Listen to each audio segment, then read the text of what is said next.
Ron from Ronald Law, and in this video we're going to talk about how to hire a CPA to file your tax returns as well as a bookkeeper to maintain your commercial real estate property.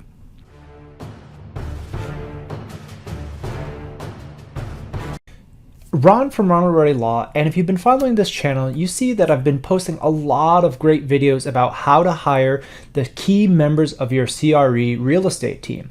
So in particular, I just want to run through real quick. I've talked about how to hire a lender, how to hire a broker or investment sales, as well as hiring a lawyer. And now we're going to talk about hiring your CPA or bookkeeper. This is a really important question. You know, as an investor myself, I think that this is probably my biggest struggle. I have yet to talk to any investor who says, I love my CPA, I love my bookkeeper. And it's a really interesting phenomenon. You know, I think that it's a very stressful type of job, and people think that the role of a bookkeeper / tax preparer is very simple, you know, and we tend to diminish the amount of work or expertise that it takes to prepare, you know, even a simple 1065 plus all the adjacent K1s, the resulting K1s. I think coming in with that mindset, because I'm guilty too, I don't want to you know, throw my fellow professionals under the bus, but I get some of these invoices, I'm like $2,500. What? There's two partners and a really simple bookkeeping that's already prepared in QuickBooks, and all the entries are reconciled. It's a easy project, and yet they want to charge me $2,500 just for one return and two K1s. So I think it's kind of ridiculous, but at the same time, I think it's not doing them a service in terms of, if you want to have a good CPA, you want a CPA that is a tax planner, is somebody that's proactive with various strategies and they make recommendations for you.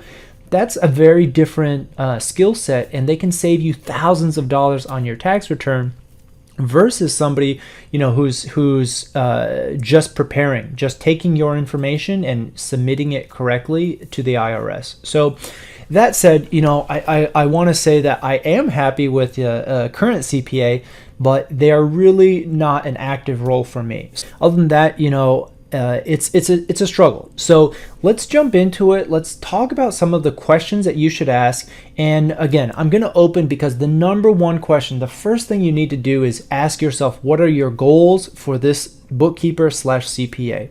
Now, I've always come from the approach that I always prefer my bookkeeper and my tax planner, my tax strategist. I want that to be the same person or the same company that's going to file my returns. And the reason is that there's a lot of these gurus, there's a lot of different videos and Facebook and YouTube about, oh, do this conservation easement, you know, save on your taxes, buy this trust, buy this LP. And it really doesn't mean anything if they're not the same people that are submitting that return to the IRS, and then they're standing behind those returns if you ever get audited. And I think that continuity is really important, because otherwise you really get disconnected on the incentives. And I talk a lot about incentives because I think that understanding what your other side is incentivized by is really going to produce a great long-lasting relationship when your incentives are aligned. And so if you're a tax preparer, or even start at the bookkeeping level, if they're just responsible for putting together the books and then they disappear, if they don't stick around to get feedback from the CPA or the tax preparer and say, hey, the way you did this entry makes it really hard for us. Is it X or is it Y? Should it go in box 13 or box 18? It's unclear to me based on how you've coded these entries. If the bookkeeper doesn't get that feedback from the tax preparer, they're never going to change. And you as an owner, if the coding doesn't affect how you look at your P&L, how you analyze your own properties, you're not going to say anything to the bookkeeper either. And so, you know, it's really a lot of these disconnects that I think leads to frustration, delays, increased costs, and overall is, you know, it's just kind of a disjointed system. It's a disjointed structure. And until you get to the size that you can bring everything in-house, which I would love to be at that level where we have in-house bookkeeping, in-house tax preparation, maybe an outside strategist, but then everybody is working on the same page. Everybody is fully aligned and incentivized. So But I'm going to assume that most people are not quite there debating whether to bring all of these functions in-house just quite yet. Bookkeeping is probably the first logical step, then tax preparation, and then tax planner in-house would be the logical procession. Okay, so, but that said, figure out what your own goals are for hiring these tax professionals. The bookkeeper has an important role. If you're in a triple net property, it's probably going to be less hands-on. However, unless you're multi-tenant with different types of lease structures, that throws a huge wrench in how you enter all of these entries, and you're going to have multiple expense entries every month for different bills that you're paying on behalf of your tenants, common area maintenance, that sort of thing. On the flip side, if you have a multifamily property, this bookkeeping is often a role included in the scope for property managers. And so you need to figure out, is this bookkeeping report from the property manager, is it good enough for my tax preparer, right? Because I've met very few property managers who will also file your tax returns, but a lot of them optionally will include bookkeeping. And so right away, you've kind of introduced a division like what I've talked about earlier between your property manager, who also provides bookkeeping services, but now they don't provide tax preparation. Would you rather have your bookkeeping and your tax preparation together, or would you rather have your property management and bookkeeping together? I don't have an answer. I don't think that there's a clear-cut answer, and you have to decide what are your goals and which of those two packages do we want to bundle. Do we want to bundle it on this side or bundle it over here? No easy answer, but the key is to think about it. Think about what the pros and cons of each one are. Think about the cost. Think about the complexity, and what your role as an owner is in managing those two groups. So figure out your own goals. That's step one, and that's always step one before you talk to these vendors.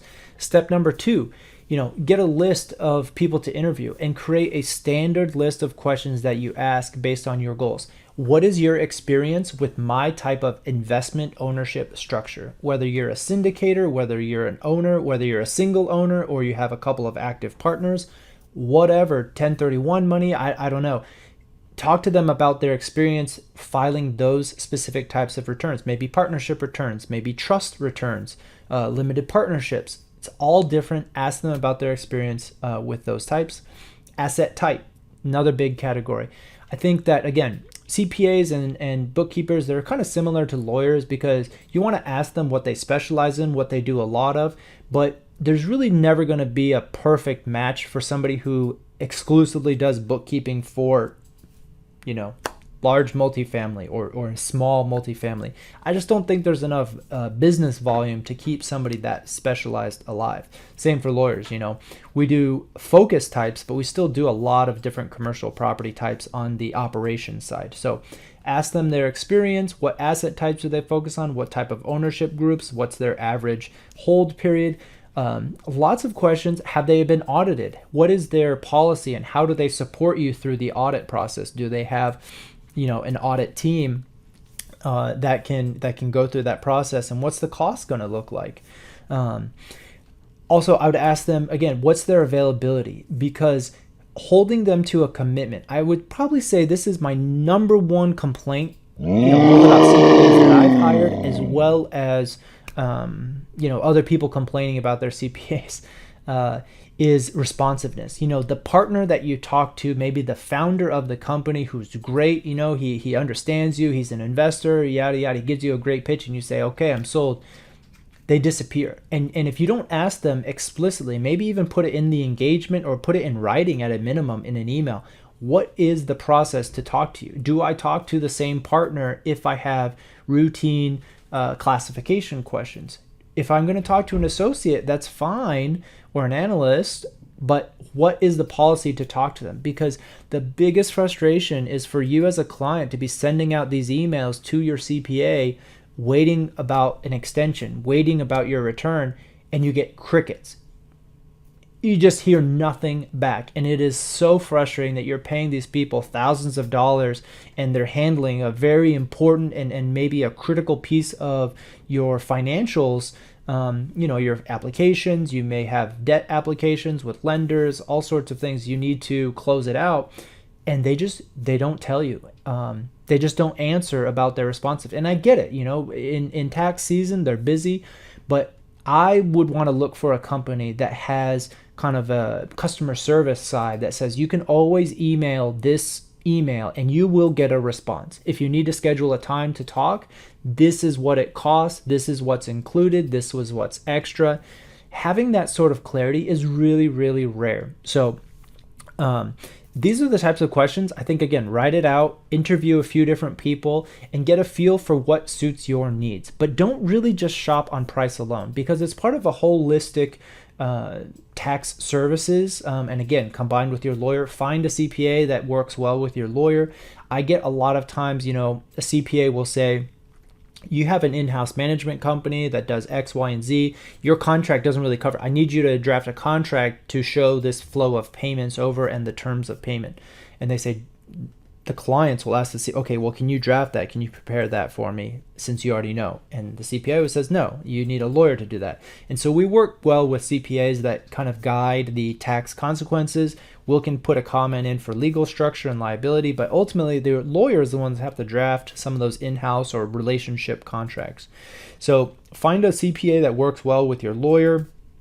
And that's really the steps. Hiring a CPA and bookkeeper shouldn't be difficult, but if you do have specific needs, check out this link below. I'm going to reference a couple of CPA firms that I've personally worked with, have had great reviews from my clients, and they're two different niches. They serve two different roles and two different owner types. But check out that website with the names of those companies, and let me know in the feedback if you guys have had any other struggles finding a CPA or bookkeeper.